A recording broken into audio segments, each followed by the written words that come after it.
बात बेबात पे अपनी ही बात कहता है।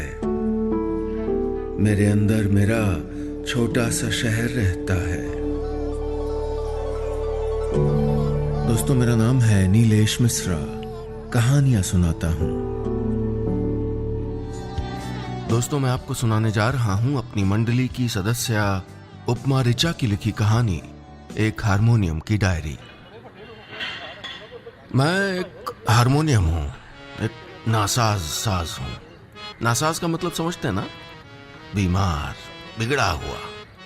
कुछ मायनों में बेसुरा भी कह सकते हैं मुझको, लेकिन मेरा खुदा जानता है कि मैं हमेशा से ऐसा नहीं था। मुझे ऐसा बना दिया गया। ये सितम किसी और ने नहीं, खुद मेरी नाजो, मेरी गुलनाज ने मुझ पर किया है।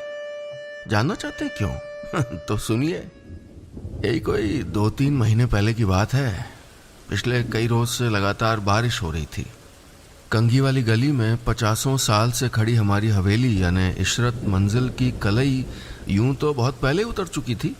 रही बची पर्देदारी को अब यह निगोड़ी बारिश उगाड़े दे रही थी। कहने को 12 कमरे और 3 मंजिल, लेकिन उस रोज बावर्ची खाने से लेकर दीवान खाने तक हर दूसरा कोना छलनी बना हुआ था। अब न तो गुलनाज के अम्मी अब्बू थे जो आरजू करने के पहले ख्वाहिश पूरी कर देते थे, और न ही कोई दूसरा रिश्तेदार। हालांकि जिंदगी के 26 बसंत देख चुकी गुलनाज खुद कोई बच्ची नहीं थी। भले बुरे की पहचान थी, जिम्मेदारियां समझती थी और आमद खर्च पे भी पैनी नजर रखती थी, लेकिन अकेले कोई कितना समेटे, किधर किधर देखे। उस रोज भी जब हवेली की दीवारों से झड़ती सीलन बर्दाश्त से बाहर हो गई तो गुलनाज उदास होकर खिड़की किनारे जा बैठी और अपनी अम्मी की सिखाई ठुमरी छेड़ दी। हमारी अटरिया पे आओ संवरिया, देखा देखी बलम हो जाए, हमारी अटरिया पे। अपनी तरफ से मैंने पूरा साथ देने की कोशिश की, लेकिन शायद मौसम का असर था कि मेरे सुर भर्रा गए। मैं जानता था कि 1-2 दिन कड़ी धूप देख लेने भर से खोई आवाज वापस आ जाएगी, लेकिन गुलनाज तो गुलनाज ठहरी, जन्म की उतावली। आओ देखा न ताओ और शहर भर में फोन घुमा डाले। सलाम चाचा जान। हाँ, सब ठीक है। जी जी जी बिल्कुल, बारिश बंद होते ही आऊंगी ना मिलने। चाचा जान, आप किसी हारमोनियम बनाने वाले को जानते हैं क्या? हाँ, वही पेरिस रीड 3.5 सप्तक। नहीं, घर पे ही आके ठीक करें तो बेहतर है। अब्बा जान ने उस जमाने में कितनी रकम देके नौटंकी के उस्ताद से खरीदा था इसको मेरे लिए, तो किसी ने कोई पार्ट बदल उदल दिया तो बहुत परेशानी। चाचा जान, आप जानते ही हो इस हवेली में मेरे अलावा ये हारमोनियम ही बोलता है, तो बंदा जितनी जल्दी आ जाए उतना अच्छा है। करीब 3-4 घंटे तक एक ही बात आधा दर्जन से भी ज्यादा लोगों को बार बार बताने के बाद आखिर में जब कुछ तसल्ली बख्श लफ्ज कान में पड़े, तब कहीं जाकर गुलनाज के चेहरे पर मुस्कान आई और हम दोनों बेसब्री से रात ढलने का इंतजार करने लगे। अगले रोज इंतजार करते करते दोपहर हो गई। इस बीच गुलनाज 2-3 बार छज्जे पे जाके भी झांक आई। चचा जान को फोन भी कर लिया, लेकिन न चचा जान आए और न उनका भेजा बंदा। अलबत्ता मेरी आंख जरूर फड़कने लगी। अम्मा यार, अब तुम ये मत कहना कि हारमोनियम के कौन सी आंख होती है। कभी दिल से देखना, तब नजर आएगा कि हमारी रूहें भी तुम्हारी तरह पुरचश्म होती हैं। हमें भी एक कोने में शोपीस बना के रख दिए जाने से उतनी ही तकलीफ होती है जितनी कि तुमको। लेकिन ये बातें फिर कभी। अभी मैं आपको बता रहा था कि अगले रोज इंतजार करते करते जब तक मैं तकरीबन मान चुका था कि अब कोई नहीं आएगा, तभी हवेली के दरवाजे पर दस्तक हुई और डार्क ब्लू जीन्स पर ग्रे कुर्ता, जेल किए हुए लंबे बाल, हल्की दाढ़ी, आंखों पर स्टाइलिश चश्मा लगाए एक बड़ा ही कूल बंदा मेरे सामने आ खड़ा हुआ। नाम था इमरान खान। अरे, इसे भेजा है चचा जान ने मेरे सुर ठीक करने के लिए? इसे देख के तो लगता ही नहीं कि इसके खानदान में भी किसी ने कभी हारमोनियम की नब्ज पकड़ी होगी। मैंने गुलनाज की ओर देखा। उसकी नजरें इमरान पर ऐसे टिकी हुई थीं जैसे किसी माँ की नजर अपने नालायक बच्चे के टीचर पर टिकी होती हैं। चचा जान ने उसको भरोसा दिलाया था कि लड़का हुनरमंद है। बेकार से बेकार साज की आवाज वापस ले आता है और उसी भरोसे की डोर थामकर गुलनाज ने मुझे उसके सामने सरका दिया। पेटी तो बढ़िया है, कहां से खरीदी? कमानियों को जांचते हुए इमरान ने सवाल किया तो मेरी आत्मा जल उठी। मैं और पेटी? रुको मियां, अभी गुलनाज तुमको समझाएगी कि मैं क्या चीज हूं। मनी मन बुनमुनाते हुए मैं गुलनाज के फट पड़ने का इंतजार करने लगा, लेकिन मेरे यकीन से बेवफाई कर मेरी गुलनाज, मेरी नाजो उस मुए इमरान को इतिहास सुनाने बैठ गई कि कैसे उसको हारमोनियम बजाने का शौक हुआ, कैसे उसके अब्बा की नजर मुझ पर पड़ी, कैसे मैं हुकुम गुरु का साथ छोड़कर गुलनाज की गलियों में आ गया और कैसे बीती रात अचानक मेरे सुर डूब गए। अरे दिल छोटा क्यों कर रही हैं आप? हम आ गए ना अब। तबला, ढोलक, हारमोनियम, सितार, गिटार, अरे बड़े बड़ों को ठीक किया हमने। फिर आपकी पेटी तो ज्यादा बिगड़ी भी नहीं है, 4 पेच कसते ही तमाम सुर ठिकाने आ जाएंगे। बस जरा एक चाय मिल जाती तो। कनखियों से घर का जायजा लेते हुए इमरान ने फिर से मुझको पेटी कहा तो कसम से मेरा जी जल गया। सोचा था कि गुलनाज का भी जलेगा, लेकिन जब बावर्ची खाने से उड़ के आती इलायची की खुशबुओं ने मुझको छुआ तो लगा जैसे मैं जला ही नहीं, भुन भी गया हूं।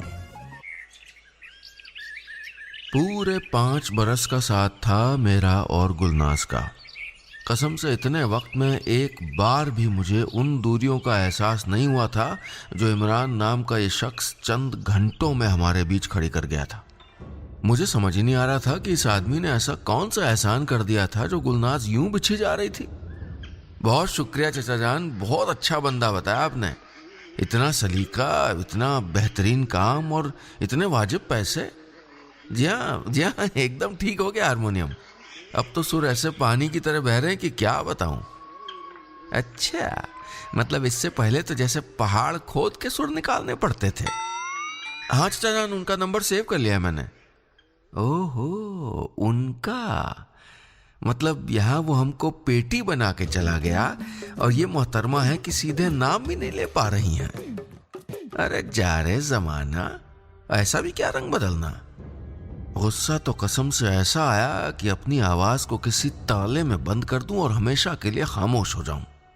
तब पता चलेगा नाजो बीवी कि असली हीरा कौन है, मैं या वो इमरान। लेकिन क्या करूं, मेरा केवल जिस्म ही काट का था, रूह नहीं। मैं चाह कर भी अपनी नाजों से बगावत नहीं कर सकता था। फिर मैंने ये भी सोचा कि कौन सा मुझको बार बार खराब होना है जो इस इमरान को दोबारा ये देहरी लांघने का मौका मिल जाएगा। वो संभाले वहां अपनी दुकान, मैं यहाँ अपनी हवेली में खुश हूं। लेकिन किसी ने सच ही कहा है कि बहती हवा पे भरोसा किया जा सकता है पर इंसान के मन पर नहीं। पता नहीं ऊंट की तरह किस पल कौन सी करवट जा बैठे। सो भैया ऐसा ही कुछ मेरे साथ भी हुआ। मतलब जो नाजो हर वक्त मेरे नाज उठाए फिरती थी, यकायक न जाने उसको क्या हुआ कि हर 4-8 दिन के बाद पहले जानबूझ के मेरे सुर बिगाड़ देती, फिर मुझको ठीक करवाने के लिए इमरान को फोन घुमाया जाता और फिर उनके आने से जो आ जाती है रुख पर रौनक। समझ रहे हैं ना अब मैं क्या कहना चाह रहा हूं? अरे हाँ भाई, मैं अच्छी तरह जानता हूं कि अकेलापन कितनी बुरी शय है और इस नाते अगर नाजो अपने सुर में कोई दूसरा सुर मिलाना चाहती थी तो इसमें मुझको क्या एतराज हो सकता था भला। मगर अपनी जिंदगी के सुर साधने के लिए क्या जरूरी है कि किसी और के सुर बिगाड़े जाएं? इसीलिए एक रोज जैसे ही गुलनाज ने मेरे सुर ऐंठने के बाद इमरान को बुलाने के लिए फोन उठाया, मैंने तय कर लिया कि आने दो इमरान को, मैं भी दिखाता हूं कि आज किसके पेंच ढीले होते हैं। गुलनाज को फोन किए अभी पूरा घंटा भी नहीं बीता था कि भड़बड़ करती इमरान की बाइक इशरत मंजिल के बाहर आ रुकी। जब तक वो अपनी लंबी जुल्फों को हेलमेट से आजाद करते हुए हवेली के भीतर दाखिल होता, गुलनाज चाय की पतीली गैस पर चढ़ा चुकी थी। उधर चाय खोल रही थी, इधर मैं। उफ, ये इमरान जरा फोन किया नहीं कि जनाब अलादीन के जिन की तरह मिनटों में हाजिर। लेकिन कोई पूछने वाला भी तो नहीं कि मियाँ क्या हुई वो तुम्हारी पुरखों की दुकान, वो तबले, वो ढोलक, वो सितार, वो गिटार की भीड़, क्या वो सब झूठ था या आजकल किसी खास खुशी में इशरत मंजिल को स्पेशल सेवाएं दी जा रही हैं? लेकिन मेरे खोलने से न गुलनाज का रंग बदला और न इमरान का। कोई बात नहीं बच्चू, इस बार तुम्हारा सामना किसी आम साज से नहीं मुझसे है। लखनऊ की जितनी गलियों में तुम गुजरे नहीं होगे उतनी मैं नाप चुका हूं। जितने साज पे तुमने हाथ नहीं रखा होगा उतने मैंने उस्ताद देख लिए, और जितने तुमने गाने वाले नहीं सुने होंगे उतने मैंने बजा के छोड़ दिए। फिर अब तो बात मेरी गुलनाज की है। अब तो तौलना ही पड़ेगा कि तुम कितने पानी में हो। घर के किसी बुजुर्ग की तरह फैसला लेते हुए मैंने अपने ऐंठे हुए सुरों को थोड़ा और ऐंठा दिया। अब कैसे बताऊं आपको कि कितने दिन बाद उस दिन थोड़ी सी अच्छी फीलिंग आ रही थी मुझको। जब इमरान हर कोशिश करके हार गया लेकिन मेरे पेचे ढीले नहीं कर पाया, तो आखिर ठंडी चाय को हलक में उतारते हुए उसने वो बात कह ही दी जिसका मुझे इंतजार था। लगता है कुछ ज्यादा ही सील पकड़ ली पेटी ने, इसे दुकान ले जाना होगा। दुकान? नहीं, मैं इसे दुकान पे नहीं भेज सकती, गुलनाज ने कहा। आपको यहीं आके ठीक करना होगा। लेकिन यहाँ उस तरह मुमकिन नहीं। इमरान के इतना कहते ही मेरे तमाम स्रोत गुलनाज के जवाब का इंतजार करने लगे, क्योंकि मैं जानता था कि अगर नाजों ने मुझको दुकान पे भेजना कबूल नहीं किया तो मुझे इस इमरान से हमेशा के लिए छुट्टी मिल जाएगी। लेकिन ऐन तभी चचा जान ने आके सारा खेल पलट दिया। बारी बारी से उन्होंने एक नजर गुलनाज पे डाली, दूसरी मुझ पर और तीसरी कलई छोड़ती दीवारों पर, और फिर आवाज में गहराई और अंदाज में अक्लमंदी घोलते हुए बोले, नाजो बेटा, मैं इस साज से तुम्हारा मोह जानता हूं, लेकिन मेरे ख्याल से अब इस बाजे में पैसा फूकना बेमानी है। बेहतर होगा तुम इसको बेच डालो। 150 हाथ में आएंगे। तो इसके आगे सुनने की हिम्मत मुझ में नहीं थी। कहा तो मैं इमरान का हवेली में आना बंद करवाने चला था, और कहा खुद मुझको बाहर का रास्ता दिखाया जा रहा था। ये क्या हो रहा है मौला? इशरत मंजिल की वो रात मुझ पर बहुत भारी गुजरी। यूं मुझे हवेली की दीवारों से झड़ती खामोशियों की आदत थी, लेकिन उस रात की खामोशी कुछ ज्यादा ही बोझिल थी। हवेली से दूर जाने का डर तो मुझे परेशान कर ही रहा था, लेकिन उससे भी ज्यादा मैं ये सोच सोच कर हलकान हुआ जा रहा था कि अगर सचमुच मैं भी यहां से चला गया तो गुलनाज अकेली कैसे रहेगी। यही सब सोचते सोचते रात सुबह में तब्दील हो गई, लेकिन मेरे कानों में अब भी चचा जान की कही बात रह रह कर गूंज रही थी। नाजो बेटा, मेरे ख्याल से अब इस बाजे में पैसा फूंकना बेमानी है। बेहतर होगा तुम इसे बेच डालो। अरे ऐसे कौन से 1-2 लाख हाथ आ जाएंगे मुझको बेचकर? हद से हद 1-2 महीने के बिजली के बिल का इंतजाम हो जाएगा, या किराने वाले का पिछले महीने का बकाया चुकता हो जाएगा। लेकिन क्या इशरत मंजिल में मेरी अहमियत बस इतनी सी है? क्या यही मोल है मेरे सुरों का नाजों की जिंदगी में? और क्या यही है इंसानों की इंसानियत? और क्या मेरी नाजो क्या वो भी दिल पे पत्थर रख लेगी? मैंने हड़बड़ा कर नाजो की आहट ली। खिड़की से आती धूप में नहाई नाजो न जाने कितनी देर से बावर्ची खाने में दनादन इलायचियां कूटे जा रही थी। छटाक भर के बेचारे दाने कब से बुरादे में तब्दील हो चुके थे, लेकिन इमाम दस्ते में चोटों का सिलसिला इस तरह जारी था जैसे इलायचियों को नहीं, किसी गुजरे हुए पल को मसल देने की कोशिश की जा रही हो। मैं जानता था उस पल का नाम, और तब से यही याद करने की कोशिश कर रहा था कि जब चचा जान ने मेरे बेचे जाने की बात की तो उस वक्त इमरान के चेहरे का रंग कैसा था। अरे वो ठहरा व्यापारी आदमी, उसे तो खुशी हुई होगी। आखिर दोनों तरह से फायदा तो उसको ही मिलना है ना। और फिर उसको क्या पड़ी है मेरे या किसी और के जज्बात की? ये नाजो भी ना बेकार ही उसके चक्कर में इलायचियों का कचूमर निकाले जा रही है। लेकिन मुझे यकीन है कि ये लड़का पहले अपना फायदा देखेगा, फिर और किसी की सोचेगा। मैंने आह भरकर हवेली से बाहर झांकने की कोशिश की।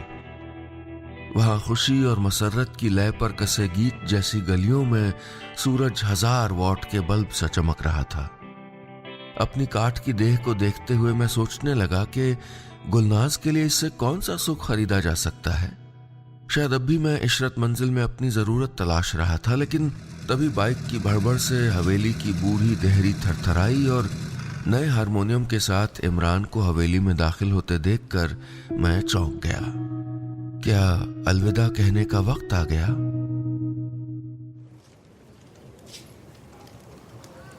इमरान ने नया हारमोनियम लाकर मेरे नजदीक रख दिया। नाजो इलायची का बुरादा डिब्बे में खाली करके कमरे में आ चुकी थी, लेकिन मुझे ऐसा लग रहा था जैसे अभी भी कहीं लगातार चोट पड़ रही है। दनादन। बजाकर देखेंगे नहीं एक बार? दुकान का बेस्ट पीस निकाल के लाए। ओह, तो व्यापार शुरू। मैंने बेजान होकर सुरों को भींच लिया। गुलनाज की आंखों में देखने से डरता था कि कहीं बेरुखी न दिख जाए, लेकिन जैसे कोई घाव पर मरहम लगा दे, ठीक वैसे लफ्ज मेरे कानों में पड़े।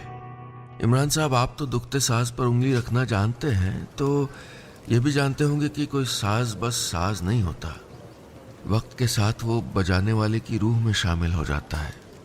इसे 2 दिन से ज्यादा दूर नहीं रख सकते। 2 दिन से 1 मिनट भी ऊपर हुआ तो हम खुद आपकी दुकान पे आके अपना साज उठा लाएंगे। और हाँ, जाते वक्त अपना ये बेस्ट पीस साथ लेते जाइएगा। हो सकता है ये बेस्ट हो, लेकिन गुलनाज की रूह तो नहीं हो सकता ना। हाय हाय, आतिशबाजी होने लगी दिल में। लगा इन लफ्जों के साथ मैं तो क्या, कोई भी चैन से मर जाए या खुदा। मगर मैं दुश्मन साईं के चेहरे का रंग देखना चाहता था, सो गुरूर से ऐंठ कर इमरान की ओर देखा। लेकिन ये क्या, वहां तो कुल्हन का काफ भी नहीं था। उल्टा मुझे हैरत में धकेलते हुए उसने मेरे सुरों को ऐसे सहलाया जैसे मेरी टूटी हुई रूह के कतरे बटोर रहा हो। जी बिल्कुल दुरुस्त फरमाया। मैं समझ सकता हूं कि आपकी रूह तो ये है, 3.5 सप्तक पेरिस रीड। या खुदा, दिल की आतिशबाजियां और रंगीन हो गई थीं। पता नहीं क्यों, पर पहली बार मुझे इस बंदे की छुअन अपनी सी लगी और ये एहसास जागा कि यार अब मैं कैसी खामखा के ऐठ पाले बैठा था। जैसे कोई बिखरी हुई लय अचानक याद आ गई थी। उसके हाथ भी अब किसी मरम्मत करने वाले के हाथ नहीं रह गए थे, बल्कि मरहम लगाने वाले हाथ बन चुके थे। मेरे मन में हवेली की खामोशी के बीच अकेली बैठी गुलनाज की तस्वीर कौंध गई, और फिर वो तस्वीर जब ये हवेली इलायची की खुशबुओं और इन दोनों की बातों से महका करती थी। मैंने मन ही मन दुआ की, काश इमरान के तार हमेशा के लिए हवेली से जुड़ जाए। और जानते हैं, तब से मैं बीच बीच में नासाज होने का नाटक कर लेता हूं, ताकि नाजों को इमरान से मिलने का मौका मिलता रहे और हवेली की दीवारों में जमा खामोशी को पोंछकर ठुमरी की तान, इलायची की खुशबू और सुरों की गर्मी बस जाए।